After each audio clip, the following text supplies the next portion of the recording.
Bismillahirrahmanirrahim. Assalamualaikum warahmatullahi wabarakatuh. Kembali lagi bersama saya Muhammad Ibnu Rohid dari Sekolah Tinggi Ilmu Tarbiyah Insan Kamil Bogor di podcast Didikan Panas Bedah Fakta Bongkar Realita. Kali ini saya bersama alumni daripada Universitas Muhammadiyah Malang, Ibu Fika. Selamat siang, Bu Fika.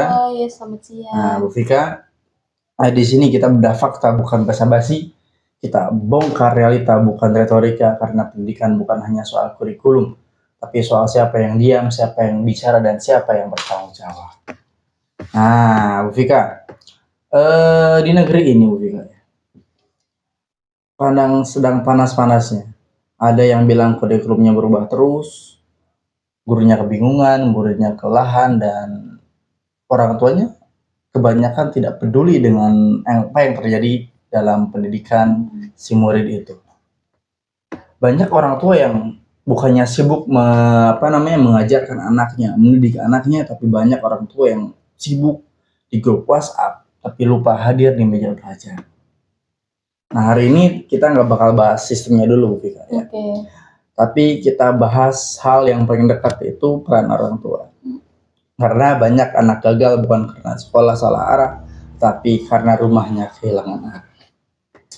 Nah, baik, untuk bersingkat waktu ya teman-teman, kita mulai saja.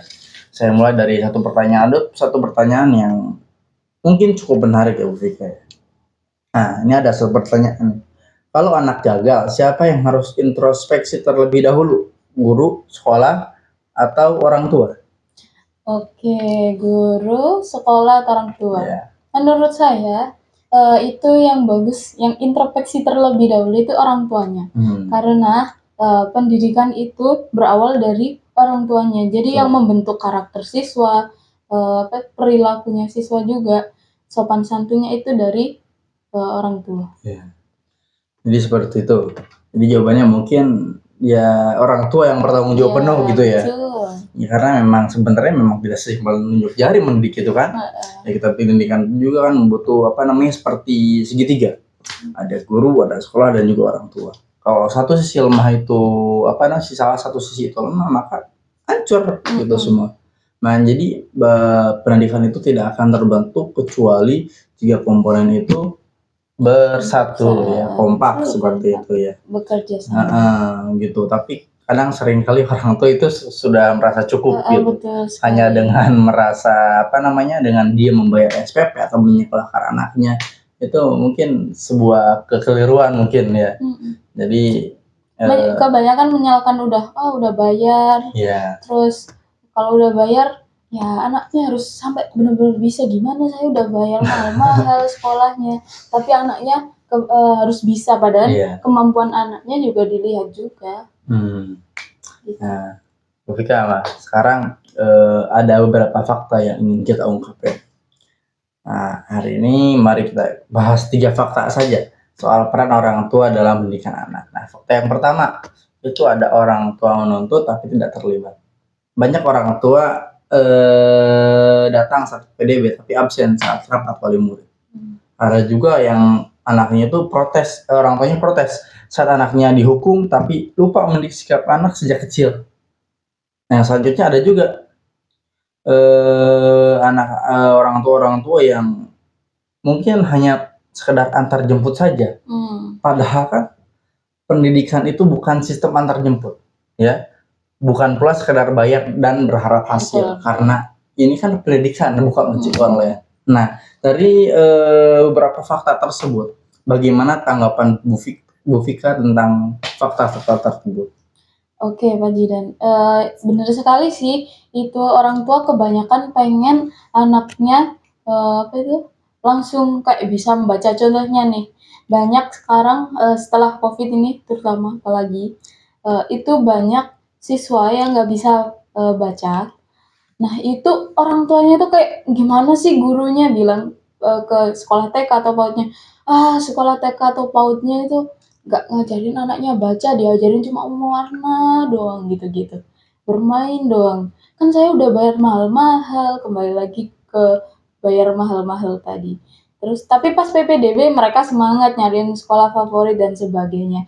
Nah, yang perlu kita tahu bahwa keberhasilan anak itu juga dipengaruhi oleh orang tuanya. Jadi orang tua itu harus berperan penting. Nah, misalkan nih, di sekolahan gurunya udah melatih membaca, tapi di rumah anak-anak gak didampingi. Jadi udah dibiarin deh, mau membaca ulang lagi atau gimana udah dibiarin kayak gitu. Jadi kebanyakan orang tua gitu menggebu-gebu pengen anaknya gini-gini, tapi orang tuanya nggak ikut dalam proses pembelajarannya, nggak didampingin anaknya gitu. Pengennya langsung sukses gitu aja, gitu Yang kebanyakan orang itu kan seperti itu ya. Kadang kita tuh mencari sekolah-sekolah yang fantastis, mahal, bayar mahal dengan harapan si anak itu anaknya menjadi langsung bagus, cerdas, prestasi berprestasi ya, gitu. Tapi karena kan kita ini sekolah semahal apapun, seelit apapun, kalau memang dari anaknya tidak mau atau dari orang tuanya sendiri juga tidak mendukung untuk dia sukses, sulit ya. Iya betul. Harus Gitu. ada dorongan dari keduanya. Nah ya, nah di sini juga ada satu pertanyaan lagi nih. Pertanyaan selanjutnya, benarkah orang tua itu terkait dengan pembahasan kita tadi ya? Benarkah orang tua hanya menyerahkan segalanya ke sekolah lalu ikut hasil tanpa ikut terlibat seperti fakta yang tadi itu? Oke. Nggak semua orang tua. Kadang ada orang tua yang mau mengikuti mendampingi proses belajar anaknya, kadang enggak. Nah itu kan juga ada banyak faktornya Pak Jidan. Jadi ada yang orang tuanya kerja kayak gitu-gitu, ada yang memang sibuk banget gitu nggak sampai mendampingi, tapi kadang ada ibu rumah tangga yang selalu mendampingi anak-anaknya. Jadi itu tergantung kedua orang tuanya masing-masing. Tapi ya yang lebih kasihan lagi ya orang tua yang nggak bisa dampingin anaknya. Tapi ada solusi juga sekarang. Itu kayak les-lesan gitu. Kebanyakan orang les itu tadi ngelesin karena nggak bisa dampingin anaknya. Nah terkait ini terkait masalah les-lesan ya Bu Vika ya. Ada statement yang mengatakan bahwasanya benar gak sih les-lesan itu adalah bukti bahwa orang tua itu tidak percaya kepada pihak sekolah? Menurut saya enggak juga. Ya, tapi ada juga yang iya gitu loh. Tapi menurut saya enggak juga karena mungkin ini nggak boleh suzon ya Pak Jidan.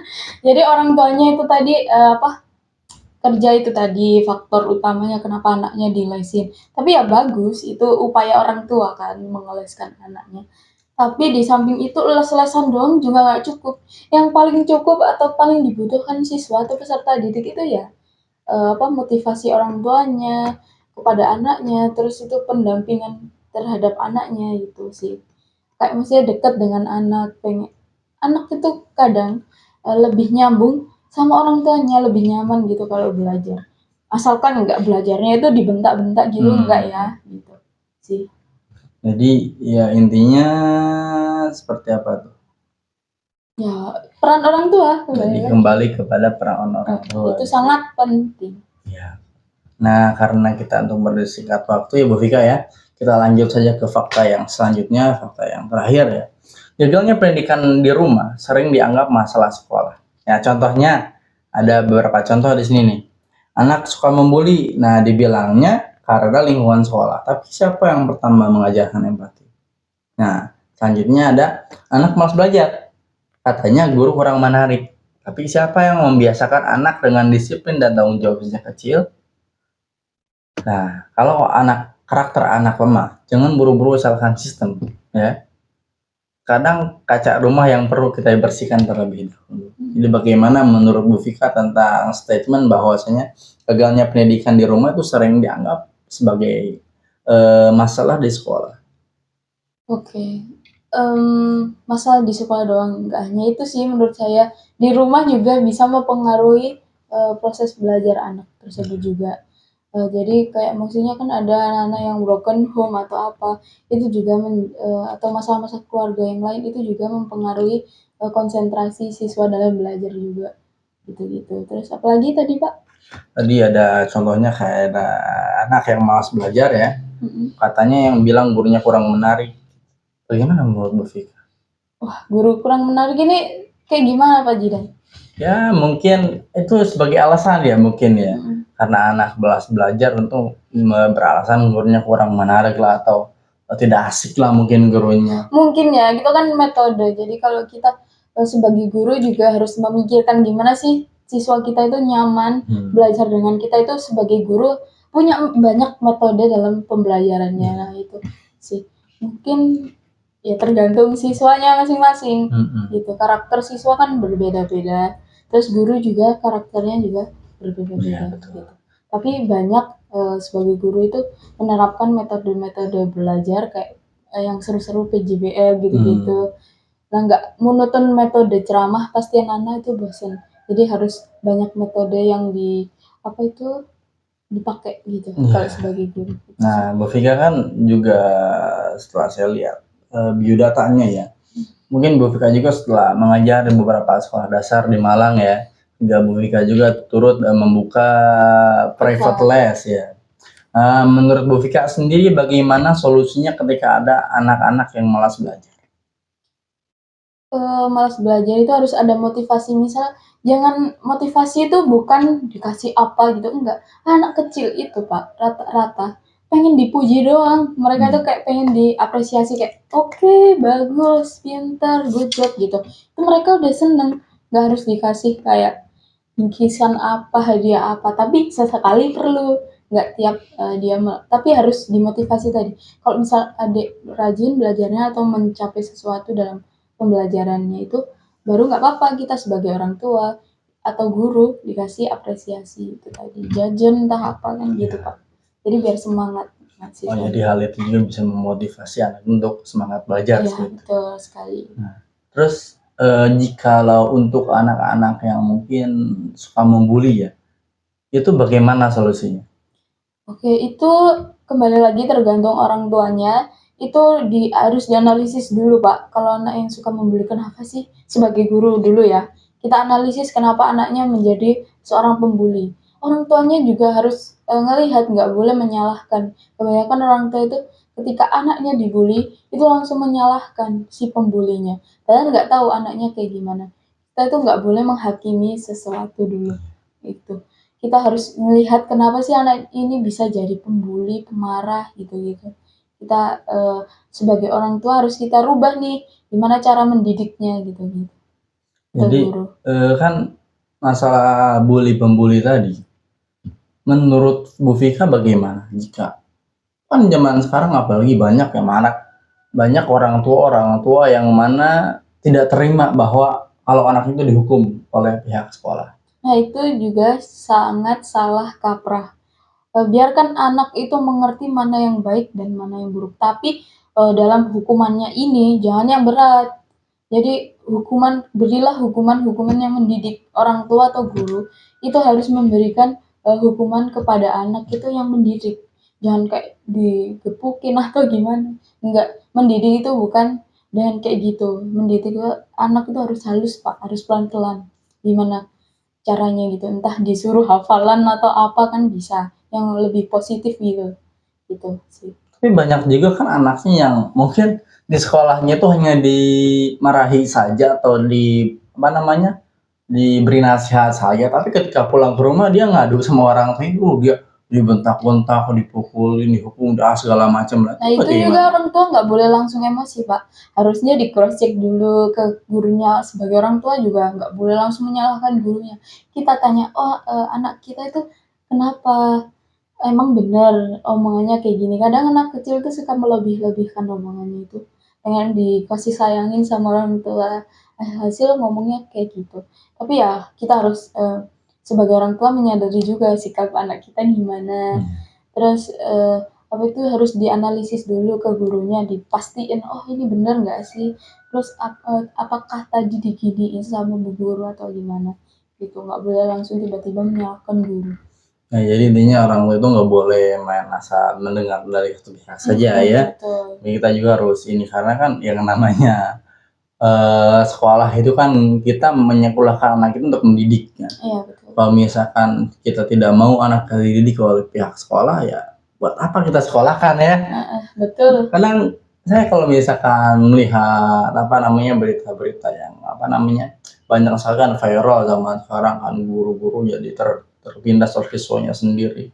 orang tua yang murka sama guru-gurunya karena mungkin masalah yang nggak jelas. Sebenarnya Iya, orang tua juga nggak tahu masalahnya apa, tapi karena mungkin itu kali ya Terus orang. juga ini Pak, banyak yang viral kayak guru tiba-tiba dipolisiin. Iya. Nah, itu banyak banget kan Pak. Nah itu bagaimana menurut Bu Fika? Itu kan mendidik itu nggak segampang itu. Kalau misalnya orang tuanya bisa mendidik, silahkan gitu kan. Iya. Ngapain harus disekolahin Betul. gitu-gitu. Iya iya juga sih, maksudnya kan kalau misalkan masalah itu ya, orang tua kan mereka mendidik, memasukkan anak mereka ke instansi pendidikan atau itu sekolah atau pondok pesantren mungkin karena salah satunya orang tuanya ingin anaknya berpendidikan dan orang tuanya tidak bisa mendidik secara penuh. Nah, mengajarkan segala hal secara sempurna mungkin tidak bisa karena itu orang tuanya memasukkan anaknya ke instansi pendidikan seperti pondok pesantren atau sekolah umum pada umumnya ya. Tapi seringkali orang tua yang tidak siap melihat anaknya itu berpendidikan. Seperti tadi itu dihukum sedikit, wah padahal anaknya sendiri yang salah gitu loh. Padahal dulu ya juga karakter orang zaman dulu dan sekarang kan sangat-sangat berbeda. Nah kalau sekarang itu kan juga tergantung pendidikannya. Kalau zaman dulu semakin keras mereka semakin bagus kan. Kalau sekarang dikerasin dikit lapor orang tuanya kayak gitu. Itu miris sekali sih. Iya saya zaman dulu sendiri ya. Saya ketika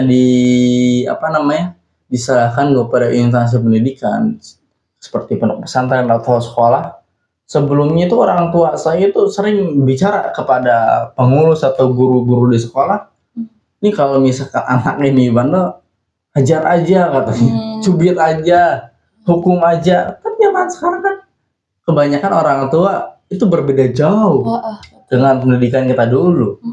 Orang tua zaman sekarang mungkin marah anaknya dihukum walaupun orang tuanya tahu anaknya yang salah. Iya, betul.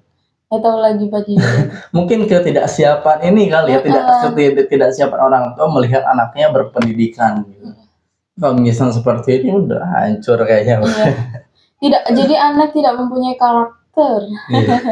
Itu bahaya ya. Karena kan ya dunia sekolah aja seperti itu, apalagi dia dunia masuk ke dalam dunia pekerjaan, menghadapi kerasnya ujian kehidupan kan juga dunia kerja atau kerasnya dunia itu nggak segampang itu.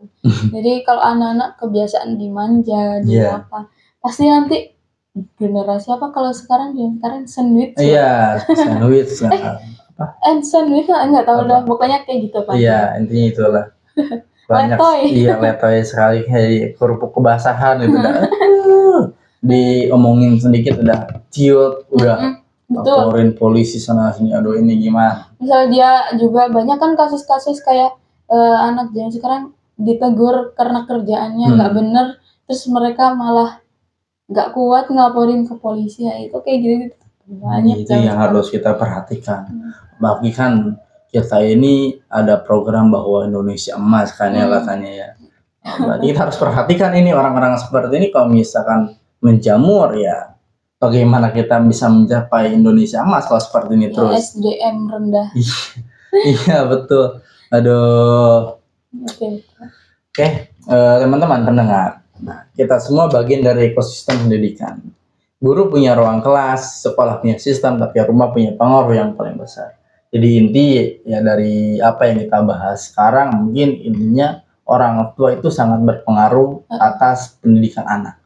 Suksesnya anak itu orang tua sangat berperan penting, betul Bu Fika ya? Betul. Nah, anak belajar bukan cuma karena anak itu belajar bukan cuma dari buku, tapi juga dari sikap orang tuanya. Jadi sebelum kita meminta sekolah untuk berubah, kita juga harus bertanya apa yang sudah kita ubah di rumah. Iya betul. Bagaimana anak kita di rumah tuh bagaimana sih? Kita sudah mendidik anak kita tuh seperti apa sih ya, betul ya? Betul. Nah, ada yang mau disampaikan lagi Bu Fika? Sudah sih Pak. Mungkin sekian dari kami.